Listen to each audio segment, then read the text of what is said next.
W końcu udało mi się wydostać z wysp Zielonego Przylądka i ruszam dalej w kolejną podróż.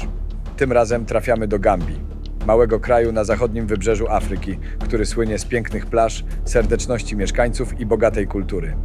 Jednak za tą rajską fasadą kryje się także mniej znane oblicze, o którym rzadko się mówi.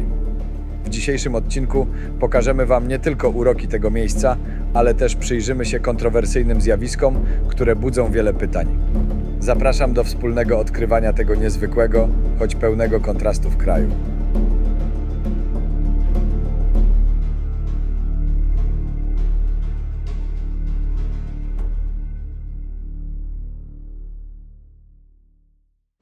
Siemanko, siemanko, pewnie się zastanawiacie, co tam u mnie.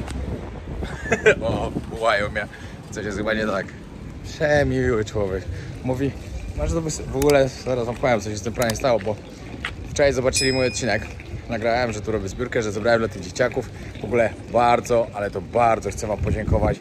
Dziękuję, że każdy, ten, kto coś tam wpłacił, że otworzył serce, naprawdę, że doceniacie pracę, którą Ola tutaj robi, że chcieliście pomóc tym dzieciom i to jest naprawdę niesamowite, bo te dzieciaki naprawdę tego potrzebowały, także bardzo, bardzo wam za to dziękuję. Co do prania, nie miałem gdzie zrobić prania, a oni oglądali ten odcinek wczoraj gdzieś, nie wiem, ktoś im pokazał. Ja mówię, super i tak dalej, ja mówię, kurde, gdzie to zrobię pranie? Dawaj, my ci zrobimy, ale jest mokre. Ja mówię, tak, kurde, dobra, idę na plażę suszyć pranie, bo później muszę jechać na lotnisko. Oni wam, dobra, to wracaj do apartamentu, w którym byłeś, połóż sobie na balkonie, zaraz wyschnie i będzie miał gotowe. Bardzo mili ludzie, co? Naprawdę, to im trzeba przyznać. Podejście numer 2. Jadę na lotnisko 4 godziny wcześniej i od razu idę im powiedzieć, że mają pamiętać o moim bilecie. Idę na busa. Dlaczego nie na taksi, skoro i tak mają mi to oddać? Bo mam lekkie wątpliwości, że mi to oddadzą. Dlatego zamiast zapłacić dużo więcej, wolę zapłacić 1 euro i dojechać na lotnisko. No, a i tak się wygodnie tym busem jedzie, także nie ma co narzekać. Mam nadzieję, że uda mi się jutro w miarę szybko dotrzeć do Gambii. Jest taki plan, że ktoś po mnie przyjedzie po prostu do Senegalu. Tam jest 5 godzin w jedną stronę. Odbierze mnie i zawiezie do Gambii, żebym nie tracił całego dnia, całej nocy i całego dnia. Tylko na rano był w Gambii. Ale czy się to uda? Czas pokaże. Kombinuję. Trzymajcie kciuki, a jak nie, no to będzie grubsza przygoda, żeby tam dotrzeć. Patrzcie, jest godzina 15, powinno być słońce w pełni, a tu nawet nie widać nic. Ten piasek z nad Sahary już tak przyszedł, że po prostu już niektórych budynków dalej nie widać. Jest tak mocno. Dobra, dojechałem na lotnisko. Euro 20, czyli 5 zeta. Uczciwa cena. Bo taksówka między 100 a 200. Idę pierwszy do kolejki, trzymajcie kciuki. Tylko nie ma tej pani, co była ostatnio, ciekawe. I stąd by był lot na Place'a, czyli główną wyspę. Tam 45 minut przerwy i lot do Dakaru. Mamy to. Lecę. Powiem wam, że byłem pierwszy w kolejce, tak stałem na baczność. Pani mówi, spokojnie, jeszcze nie zaczynamy. Ja tu postoję i poczekam. No i się tak stało, że wszystko fajnie, bilecik jest. Lecę najpierw na tą wyspę jedną, i później do Dakaru. W Dakarze odbierałem jak to jest znajomy. Znaczy przyszły znajomy. Jeszcze osobiście się nie poznaliśmy. Ale już jest coraz lepiej. Już się cieszę, że stąd wylatuje. Bo powiem wam, że miałem znowu takie 50-50, wiecie, burza piaskowa od 2 dni. Cały czas ten piasek z Sahary. Dzisiaj to jest w ogóle najgorzej. No dobra, w sumie jeszcze nie jestem w samolocie, zobaczymy.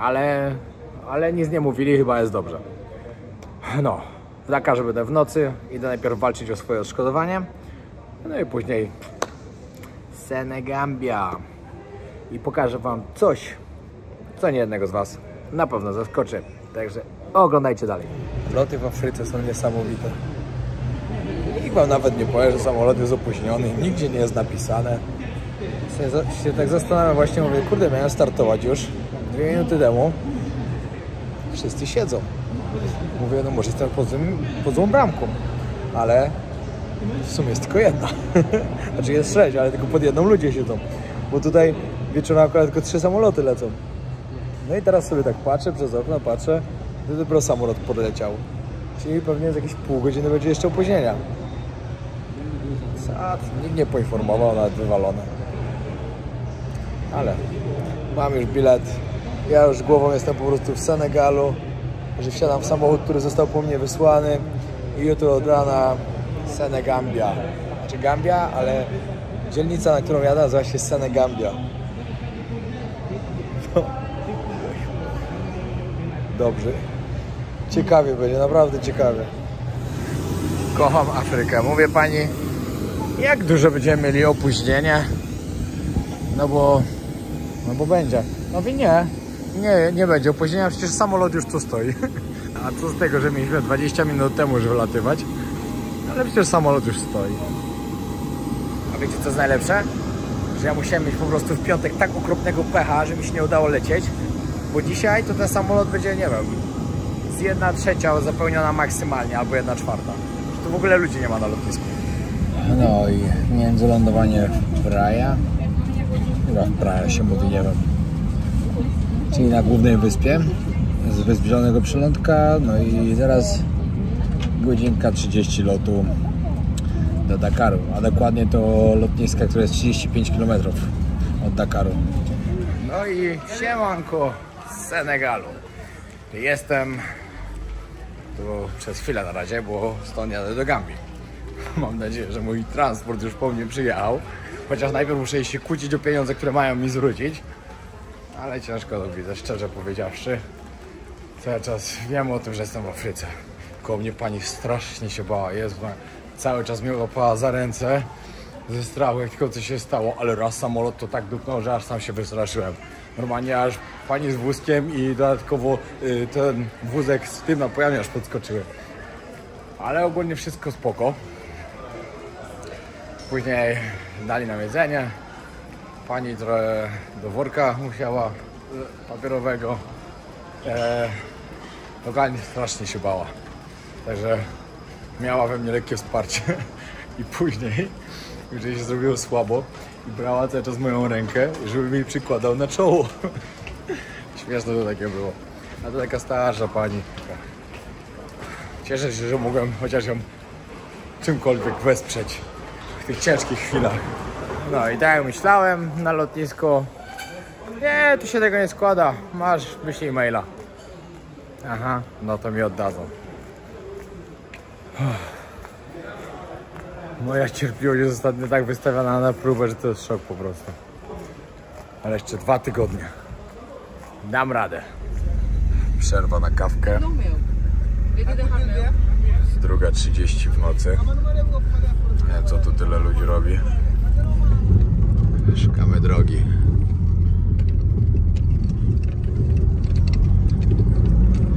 Podobno się nie zgubiliśmy i tak ma być. Ale drogi mają w tym mieście mocne. Sam piasek. You sure we going good? Sorry? You sure we going good way? I missed the way in the other side. That side, if I want to turn there, it's very long. Oh, okay. Because they have a diversion on the way. They are making the road. Not look like main road. Yeah, that will be 4:30. Jedziemy cały czas. Szalony kierowca jest, ale daje radę. My się zatrzymaliśmy na jakimś zadupiu. Wziąć po kawce i jedziemy dalej zaraz. Mamy jeszcze jakąś godzinę do granicy. Później od granicy kolejne 30 minut do promu. I później prom 30 minut i znowu kolejne 30 minut. Ale naprawdę jedziemy takimi drogami, że już parę razy mówiłem, żeby zwolnił. 5 rano. Jeszcze mamy z pół godziny do granicy. Ale nie usypiam. Twardo się trzymam. Bo lepiej nie spać. Dobra, załatwiona pieczątka, jedziemy dalej.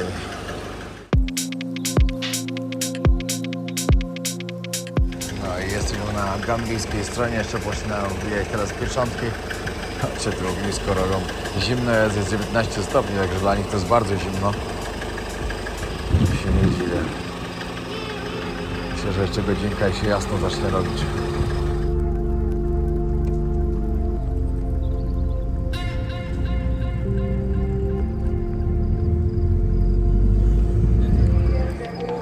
z meczetu już jest nawoływanie. Tutaj musicie wiedzieć o tym, że Senegal i Gambia są islamskie kraje, muzułmańskie. Musimy czekać na prom jeszcze. Nie wiadomo, znaczy wiadomo, niby ma być za 5 minut, ale podobno będziemy dłużej czekać. 7 rano, idziemy właśnie na prom. To jest tak spóźniony, miałby godzinę temu już być. Już mieliśmy być w sumie praktycznie na miejscu. No ale niestety nie wyszło. Dobra, idziemy gdzieś bokiem na prom, bo tam zamknięte.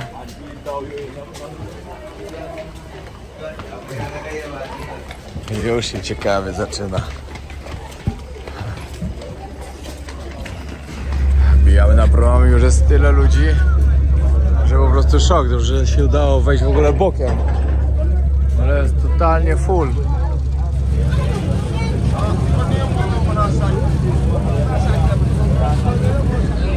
I odpływamy.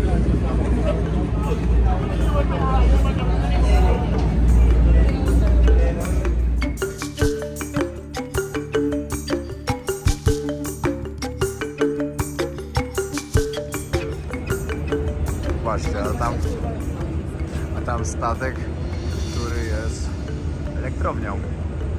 Dużą część miasta podobno zasila.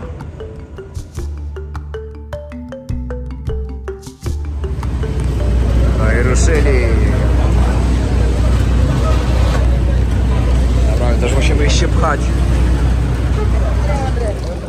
Jakieś jedzonko, jestem taki głodny. Muszę wymienić pieniądze i coś kupić do jedzenia. No i dobra, no już teraz jestem oficjalnie w stolicy Gambii, czyli Banjul. Jest to małe miasto, nie jest największe. W największym to ja będę później. Tam gdzieś się zatrzymuję. Ale to wam pokażę później. Najpierw muszę wrócić do hotelu i się przespać. Bo spałem pół godziny od 24 godzin. To bardziej była drzemka niż spanie.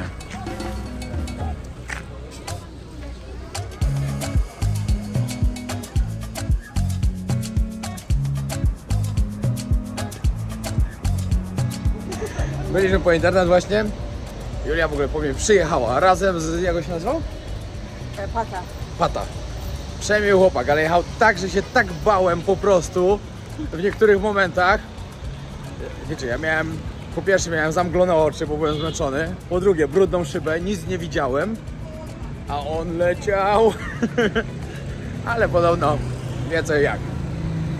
No, tutaj jeszcze zaraz zobaczycie Agnieszkę, czyli mamę. Mamy. Proszę pomachać. Tak, dokładnie. Za 2 dni zobaczycie dokładnie cały odcinek razem. Ponieważ za 2 dni będziemy jechać do jednego pewnego magicznego miejsca, ale nie będę teraz zdradzał, dopiero zobaczycie za 2 dni.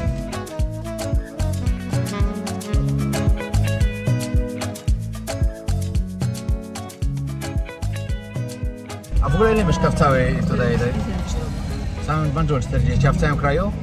I to jest wyspa w ogóle, nie jest w stanie się rozwijać, nie? Banjul. Ale a w całym kraju ile milionów? 2 miliony? 2 miliony z groszem.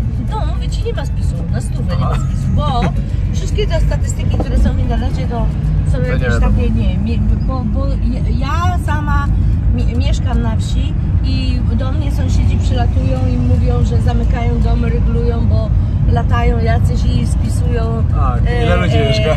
No, żeby nie wyszło przypadkiem. Dzieci im liczą i w ogóle są zbulwersowani, boją się.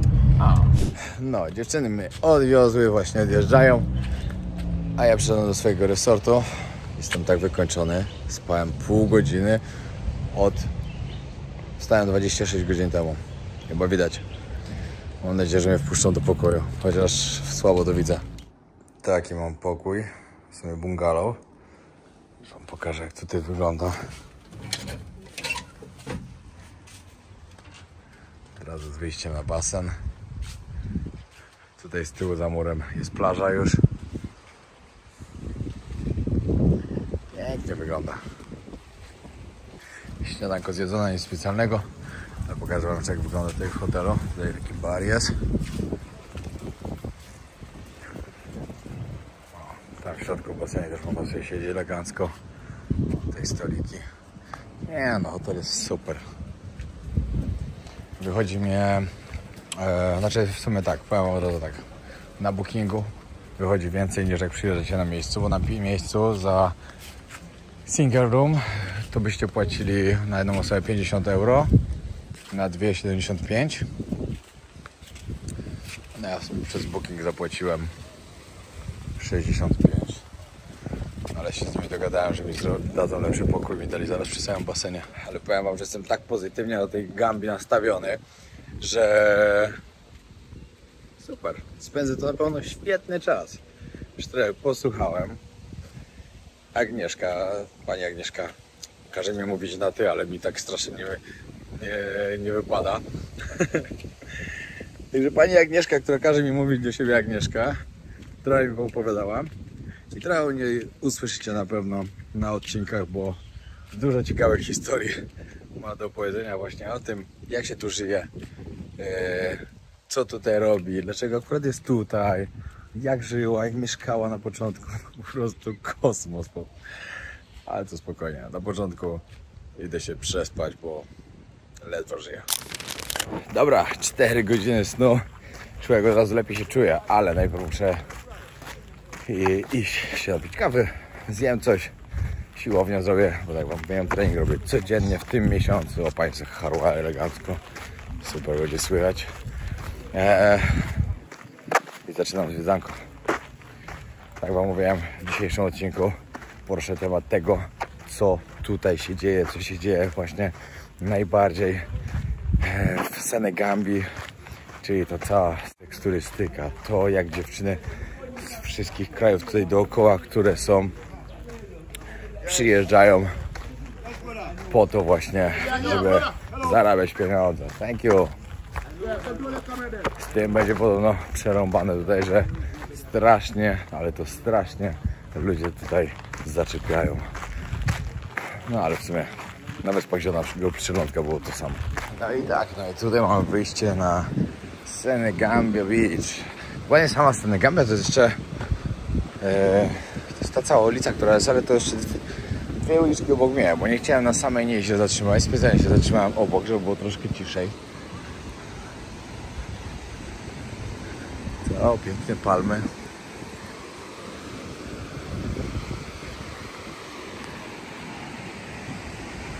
Nie ma źle, tylko że się pochmurą zrobiło. Dobra, przejdę się troszkę tutaj, żeby wam jeszcze pokazać, jak wygląda ta plaża. Ta plaża podobno jest bardzo ładna, sama Senegambia. Piasek jest i biały, no i trochę pomieszany z tamtym ciemnym, to widać już od razu. Ale ogólnie jest całkiem ładnie.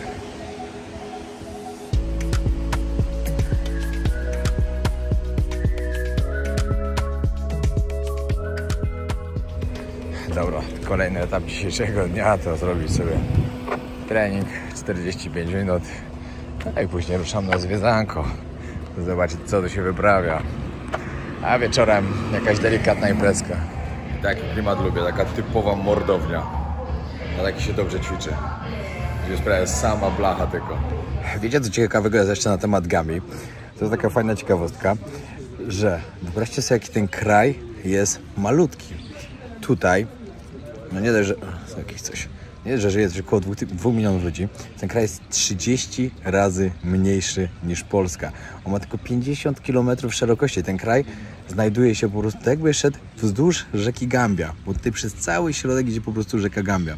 On ma 300 km długości i 50 szerokości. To jest naprawdę bardzo, bardzo malutki. Szczególnie jak na kraj Afryki, bo no, pewnie jest jednym z najmniejszych tutaj. No ale myślę, że będzie ciekawie. Sorki, kraj ma 400 km. Ale kto jest najbardziej znanym Gambijczykiem? Kunta Kintem. To był właśnie bohater, który był w filmie tutaj. Tutaj w ogóle jest wyspa Kunta Kinte. Można tam sobie płynąć na wycieczkę. Jest to jedna z najbardziej popularnych wycieczek tutaj właśnie. Czyli o tym filmie po prostu Niewolniku. Ale ja tam nie pojadę ze względu na to, że ja będę jechał na wyspę Gorę, która była główną wyspą przerzutową niewolników z Afryki na świat. Także tam po prostu pojadę, zajmę się tym. Nie chciałbym tematów powtarzać, że będę tu zaraz, będę w Senegalu znowu, bo tam ta druga wyspa jest w Senegalu, że będę cały czas, wiecie, o tym samym. Także wolę pojechać tam, gdzie jest to, gdzie to była ta największa wyspa. Ale tu też jakby ktoś z Was był w Gambii, to warto się zainteresować tym tematem. W ogóle tutaj, wiecie, że przyjechać do Senegalu to jest bardzo prosta sprawa, a no, też warto coś zobaczyć. W ogóle jak będziecie tutaj na przykład na safari jechać, no to będziecie jechać na safari do Senegalu, bo to safari jest zaraz właśnie za granicą. Teraz krótki przerywnik na to, żeby Wam powiedzieć o tym, że firma Shaft, z którą współpracuję już naprawdę bardzo długo. Po pierwsze, wypuścili Shaft 2. Jest tutaj trymer, plus dodatkowo macie metalową końcówkę. Mają świetną promocję na święta, czyli 199 zł. Naprawdę myślę, że to jest niesamowicie dobra cena. Jest to fajny pomysł na prezent dla Waszego mężczyzny, jeśli lubicie, jak wszystko jest dobrze wygolone i gładko, bo jest to najlepsza maszynka do miejsc intymnych. Nie zacina, co jest bardzo ważne, jest wodoodporna, ma latarkę, można używać w ciemności. Ja po prostu jestem nią zachwycony, bo używam ją naprawdę bardzo długo. Także jeśli ktoś z Was chce sobie sprawić fajny prezent lub kupić komuś innemu fajny prezent i zrobicie to w najbliższych dniach, macie pewność, że otrzymacie maszynkę jeszcze przed świętami. Także naprawdę bardzo warto z tego skorzystać. 199 zł za taką maszynkę to jest po prostu świetna cena. Także zapraszam Was serdecznie na stronę Shaft. Kupujcie, bo naprawdę bardzo warto. No i piękny zachodzik. Ja już się ubieram. Po treningu, po kawce, robota zrobiona. Także można iść na miasto, zobaczyć, co tu się wyprawia. A dzieje się bardzo dużo. I żeby nie było, że przyjechałem tylko po to tutaj do Gambii. Bo ja po prostu tu planowałem przyjechać, a te tematy po prostu same wyszły. Kolega mi powiedział, ja żartuję, no wyczytałem na internecie, to są po prostu, no takie są informacje na internecie i stwierdziłem, że to będzie ciekawe, żeby Wam o tym powiedzieć, Wam pokazać, jak to wygląda. Bo ten proceder tutaj to jest mocny. Dobra, idę się ogarnić, bo trzeba jeszcze coś zjeść. No to czas, żebyście trochę usłyszeli o tym, co się dzieje w Gambii, z czego słynie Gambia i z tej seks turystyki, z której słynie, ale nie jest to seks turystyka taka jak wszędzie na świecie, ponieważ jest pod tym względem wyjątkowa, że tutaj uciechy seksualne nie spełniają mężczyźni, tylko spełniają starsze kobiety. Jest to ogólnie bardzo znany proceder. Tutaj była jakaś kolonia brytyjska, także starsze, bogate Brytyjki przyjeżdżają po prostu tutaj szukać sobie chłopców do towarzystwa. Mówią na to tutaj Beach Boys i po prostu, wiecie, płacą im po prostu za spędzony czas, za seks z takim młodym chłopakiem. No i więcej sobie możecie wyobrazić, tylko no, nie będę wchodził w szczegóły. To nie jest ta platforma, żebyście się za bardzo nie rozkręcili. Ale można było tutaj, już dzisiaj tutaj widziałem to, wiecie, no nie chciałem też na chama nagrywać. Na plaży jesteście i leży sobie taka starsza pani, i nie, żeby nie było, to nie tylko z Wielkiej Brytanii, bo tak samo też z innych krajów europejskich i nie tylko, przylatują typowo do Gambii na seks turystykę, ponieważ jest to tak tutaj znane. To jest chyba miejsce, w którym najbardziej jest to popularne w całej Afryce. I dodatkowo, żebyście wiedzieli, byłem na plaży, to wiadomo, możecie zobaczyć starsze panie i na leżakach młodych chłopaków. Żebyście nie myśleli, nie dzieci, młodych chłopaków po prostu przy tych paniach są bardzo młodsi. Dodatkowo, kolejną sprawą, byłem w restauracji na przykład i też siedziała taka pani już swojej sędziwego wieku takiego, też z młodym chłopakiem i sobie siedzieli na takie randeczce. I tak to wygląda. Teraz idę na miasto, trochę pokażę Wam, jak to wygląda i jeszcze później troszkę opowiem, ale takie rzeczy się tutaj dzieją. W tym całym procederze dwie strony są win-win. Po pierwsze, chłopak wyrwie się z biedy, zarobi pieniądze i tak dalej. Druga strona, pani jest zadowolona, spędzi czas z ładnym, czarnoskórym, umięśnionym przeważnie, bo oni są przeważnie tutaj bardzo dobrze umięśnieni, chłopakiem, potowarzyszy jej coś więcej może. Każdy zadowolony. A jeśli dodatkowo jeszcze ten chłopak ją dobrze zbajeruje, a przypuśćmy pani jest samotna, ślub, wiza i nowe życie. Przed chwilą wyczytałem też taką ciekawostkę o tym, że właśnie rząd Gambii chce walczyć z tym, żeby zakończyć w ogóle takie coś, żeby ludzie sobie kojarzyli Gambię właśnie z seks turystyką, z męską seks turystyką. Oczywiście damska też tu jest, ale o tym to kiedyś indziej. W innym odcinku, nie wszystko w jednym. I chcą to zakończyć, żeby ludzie kojarzyli Gambię z pięknym krajem, do którego się przyjeżdża, w który się zwiedza po prostu, że można przyjechać tutaj na wakacje. Moje zdanie? Nie uda im się to. Na pewno im się to nie uda. Bo to jest kraj, do którego można przyjechać oczywiście na wakacje, ale do którego ludzie przyjeżdżają też świadomie, wiedzą po co. I tak to wygląda. Ale to napędza gospodarkę. To jest mały kraj, biedny kraj, stara kolonia angielska, brytyjska w sumie można powiedzieć bardziej. Dodatkowo jest to kraj muzułmański. No właśnie, to mnie teraz zastanawia. Kraj muzułmański. Prostytucja w islamie jest haram, totalnie haram. Zabroniona. Alkohol haram, narkotyki haram. Wszystko to, co się dzieje w tym kraju, jest haram. A jest krajem muzułmańskim. Idę już na Senegambię. Ta plaża, przy której jestem, też jest Senegambia, ale głównie ta jedna ulica, którą zaraz zobaczycie na imprezowo... Ale paliwem śmierdzi. Ta główna ulica właśnie imprezowa to jest typowo kojarzone z Senegambią. Chciałbym was teraz tutaj zachęcić do tego, żebyśmy trochę porozmawiali w komentarzach o tym właśnie, co o tym sądzicie. No bo naprawdę obrońców kobiet na świecie jest po prostu miliony, że dziewczyny w Tajlandii, że jest seksturystyka na przykład i tak dalej. Na co powiecie o tych chłopakach, którzy tutaj są? To jest męska seksturystyka. Nie sądzę, żeby ktokolwiek ich do tego zmuszał oczywiście, chociaż też tak się może dziać. W każdym kraju są zorganizowane grupy przestępcze, w każdym kraju jest taki proceder, a skoro tutaj można zarobić na facetach, to takie osoby może też o tym już pomyślały. I niektórzy może są do tego zmuszani, a może nie. Może większość to robi po prostu, tak jak wam mówiłem, po to, żeby się wyrwać. Dajcie znać w komentarzach, co o tym myślicie. Czy w ogóle wiedzieliście o takim czymś, że to się tu dzieje? Jakie macie do tego podejście? Bo o mnie, za mnie, niech sobie robią, co im się podoba. Jak chłopak ma szansę na lepszą przyszłość, ma szansę sobie zarobić pieniądze, jego sprawa. Kolejny ciekawy artykuł znalazłem. Seks wycieczki starszych kobiet opłacają się Gambijczykom. Gambijczycy doskonale znają mechanizm działania popularnych seks wycieczek. Młodzi mężczyźni, którzy świadczą usługi seksualne zagranicznym kobietom, znani są jako Beach Boys. Widok starszej pani wychodzącej z klubu nocnego z młodym chłopcem w Gambii nikogo wobec tego nie dziwi. Przyczyną niesłabej popularności seksworkingu są oczywiście małe zarobki. Najchętniej z usług Gambijczyków korzystają kobiety z Wielkiej Brytanii, Niemiec i Holandii. Ciekawa sprawa.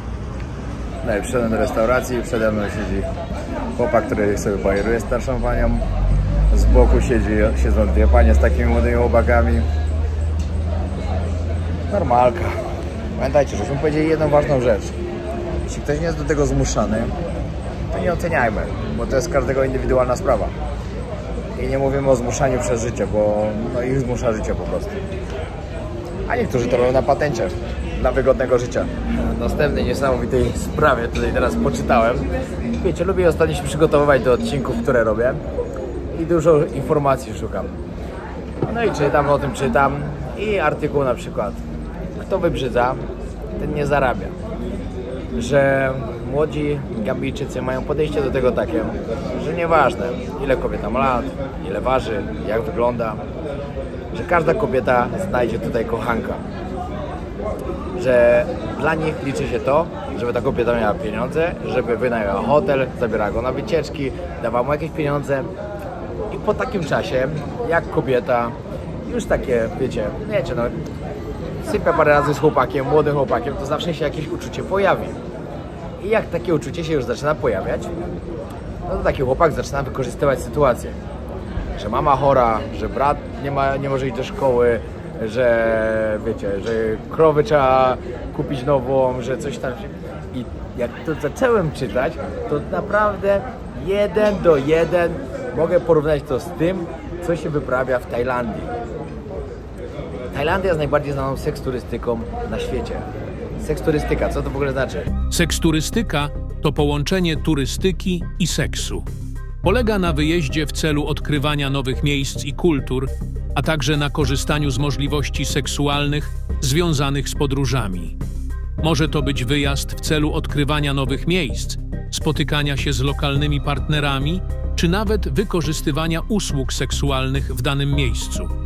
Seksturystyka może mieć różne formy, od luksusowych wakacji po wycieczki w celu łączenia się z lokalną kulturą i równoczesnym znalezieniem partnera łóżkowego. I dodatkowo, w Tajlandii zawsze też tak jest, słyszałem wiele takich przypadków po prostu, że tu na to pieniądze trzeba, na to, że tu mama chora, że tu ciocia do szpitala, że tu nie ma, wiecie, bydła, że tu mieszka na wsi i to potrzebuje. I podobno tu jest 1 do 1 to samo, tylko tak gadają faceci starszym kobietom, które tu przyjeżdżają z Europy, a tam młode tajki starszym panom, którzy przyjeżdżają zabawić się do Tajlandii. Tak to właśnie wygląda. Było takie właśnie porównanie jedno. Największą seksturystyką kobiecą na świecie Tajlandia, największą seksturystyką męską Gambia. Na razie jeszcze spokojnie się dzieje, bo ludzie, o widzicie panią na przykład, żeby to było jasne, bo powinno to być jasne i powinno to dobrze zabrzmieć. Ja życzę tym kobietom jak najlepiej. Niech przyjeżdżają, niech się bawią, niech przeżyją swoje jeszcze najlepsze chwile życia na te stare lata, bo na to każda z nich pewnie zasługuje. A że dodatkowo mogą dać takiemu chłopakowi trochę pieniędzy, super. Dwie strony są na plus. To jest właśnie pierwszy hotel, w którym się miałem zatrzymać, który był z polecenia. Senegambia Beach Hotel. Jesteście typowo hotel od razu przy tej plaży głównej i przy tej ulicy. Jesteście w samym sercu tego wszystkiego, co tu się dzieje. Ten hotel mniej więcej wychodził gdzieś jakieś 300 zł za noc. I żebyście wiedzieli o tym, Afryka jest droga. Afryka nie jest tania, jak każdemu się może wydawać, bo tu w każdym kraju jest drogo. No i tak, co się działo wczoraj na mieście, to ciężko opisać ze względu na to, że to był poniedziałek. Za wiele jakoś tak nie działo się, także nawet nie było za bardzo co pokazać, bo jak gdzieś poszedłem z miejsca do miejsca, no to no nie działo się za dużo, no. To po prostu tyle, no. Także jeszcze tu parę dni zostaje, poczekam na jakiś lepszy dzień, żeby wam to pokazać i tyle. Ale poza tymi imprezami wszystko to, co się dzieje dookoła, czyli to, o czym jest ten odcinek, no to było widać na każdym kroku. Totalnie. Tak to jest. Dobra, dzięki wielkie, trzymajcie się, pozdrawiam serdecznie. Zapraszam was na kolejny odcinek, który będzie jutro. I zostawcie subskrypcję. Pozdro.